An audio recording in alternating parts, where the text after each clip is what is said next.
Yes, amahoro y'Imana nabari nawe wakoze subscribe kuri Feza TV show. Uyu ni wa mwanya mbagezaho utuntu n'utundi tugenda ducicikana hirya no hino mu binyamakuru bigiye bitandukanye, haba mu Rwanda, hanze y'u Rwanda, hose ingerayo. Niba uri mushyashya hano rero ndagusaba gukora subscribe cyangwa sabone kugira ngo ujye ubana natwe mu biganiro bigiye bitandukanye tunyuzaho hano. So ngewe rero ugiye kukugezaho iki cyegeranyo nitwa Irebe Aisha aka Nyirishwajwa.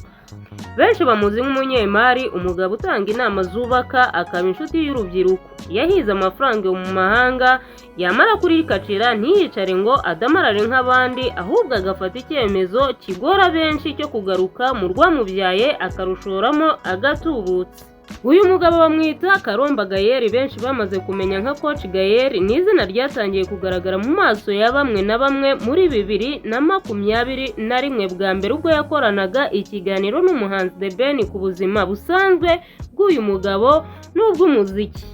Ni ikiganiro cyakurikiwe n'indirimbo y'uyu muhanzi na Diamond Platnumz yayishoyemo arenga miliyoni 80 z'amafaranga y'u Rwanda. Ni indirimbo yagiye hanze muri Mutarama 2022.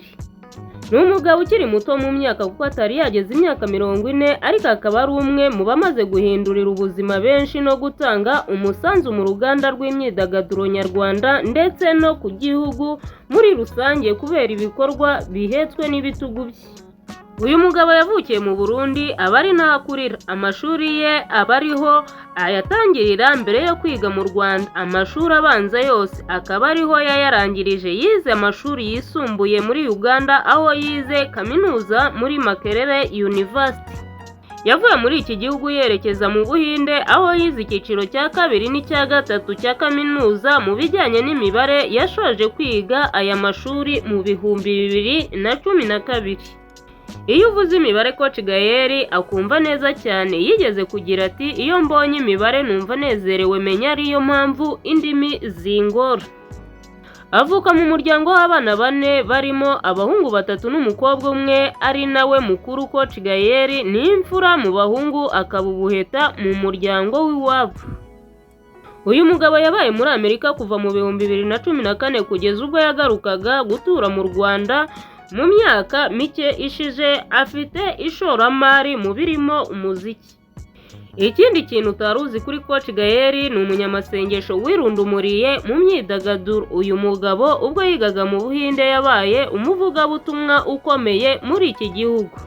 Abakunze kumukurikirana bavuga ko ari umuntu ukunze kwisanisha n'aho ageze, ndetse bamwe bakomezaga bavuga ko kumubonana na Bruce Melody yarahoze mu ivugabutumwa byabatunguye.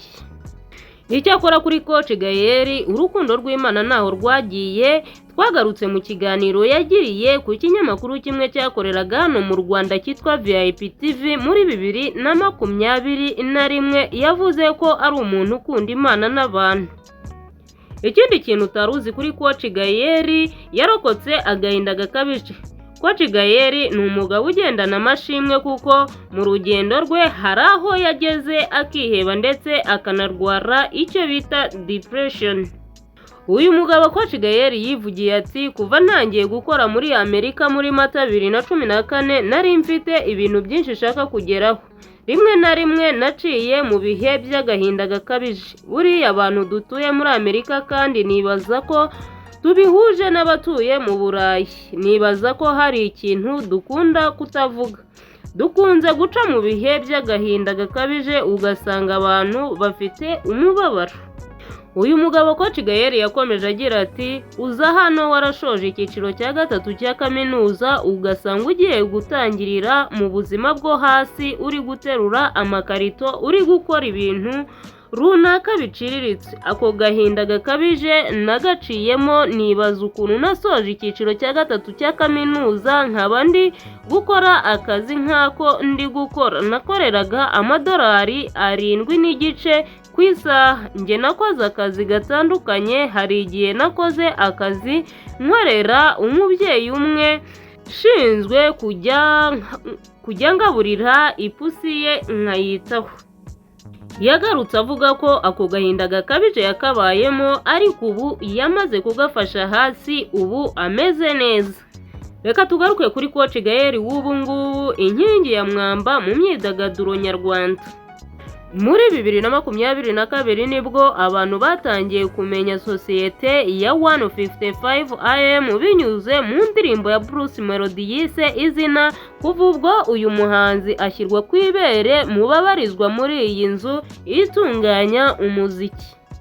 Nyuma yo muri iyi nzu hinjiyemo Element, Kenisol na Roskana, ariko Kenisol na Roskana baheruka gutandukana. Nubwo bimeze gutya, aba bagaragaza ko uyu mugabo yagize uruhare rukomeye mu guteza imbere umuziki nyarwanda. Muri abo harimo umunyamakuru Gentil Video wagize ati Coach Gael yagize ingaruka nziza mu myidagaduro nk'umushoramari, yafashije abahanzi benshi harimo Bruce Melody wamubereye inyenyeri. Nta muhanzi wo mu Rwanda atarafashije, nawe yagize ingaruka nziza mu bijyanye no guteza imbere umuziki, hatitawe cyane kubo yasinyishije mu kigo cye. Nta muntu nkeka ukomeye mu Rwanda atafashije n'ikintu na kimwe. Ibi kandi abihurizaho na Muyoboke Alex wavuze ko Coach Gael yahinduriye ubuzima benshi kandi akwiriye guhabwa indabyo ze mu gihe gito amaze muri uru ruganda rwa muzika. Mu minsi ishize byavuzwe ko uyu mugabo n'ikipe ye imufasha mu bari mu mushinga mugari wo gutumira Chris Brown mu Rwanda. Ubwo yari muri Convention USA, Coach Gael yagaragaje ko uruganda rw'imyidagaduro rwatanga umusaruro ariko rukizitirwa n'imyumvire ya bamwe na bamwe. Reka nsoze nshimira mwebwe twabanye muri aya makuru. Nge wabagezagaho iki cyegeranyo nitwa Irebe Aisha aka Nyirishwashwa. Niba uri mushyashya hano kandi urasabwa gukora subscribe cyangwa sabone kugira ngo ujye ubona ibiganiro byacu mu buryo butakugoye. Kandi niba warebye ikiganiro ukakishimira, ndakwibutsa gukora like, share na comment. Bye.